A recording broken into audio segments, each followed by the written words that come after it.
Hey everyone, I just wanted to do a quick little video on establishing a daily prayer rhythm. I know a lot of people really struggle with getting into a groove about this, so I thought let's just do a little vid on it and then it gives you some ideas to get started. Okay, so the first three things to think about is having a regular time, having a regular place, and having a regular practice, like having a regular plan for how you do stuff.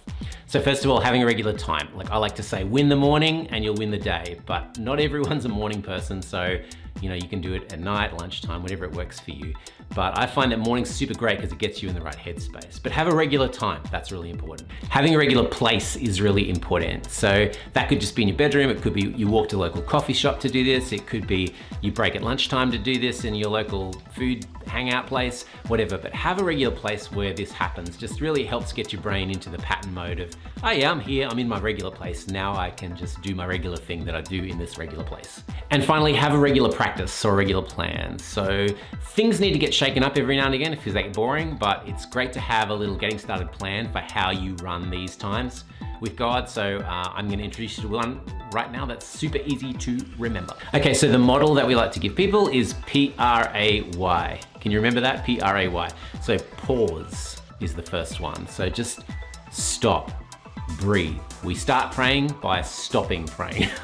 So we stop doing other stuff. We let all of our heart and head settle, and we just take a moment to be with God without saying anything, doing anything, having to get up to stuff. Just settle, pause.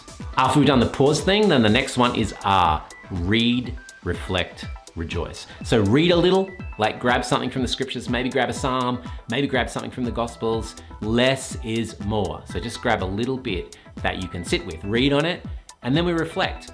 We say, okay, what's ringing, what's singing, what's stinging? What's the invitation here? Is there something that's leaping out at me? Is there something that's kind of provoking me? Is there something that's challenging me? We notice all those things because those are things that the Spirit does to make the scriptures come alive to us.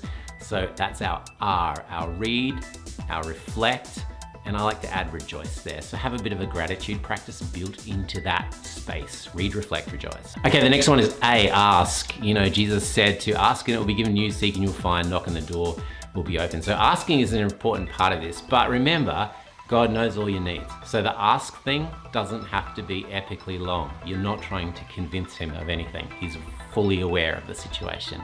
But it is important that we take those things that are burning on our soul, that we need to bring them into God's presence and ask about them. He encourages us to do that. The kingdom of God is built around ask. So bring that stuff to him. So the last one is yield, or some people like to say yes. So that's where we basically take anything that's feeling weight in our soul, things that feel heavy, maybe an anxious thought or worry that you have coming up or whatever, and we take some time to say, Jesus, I give everyone and everything to you.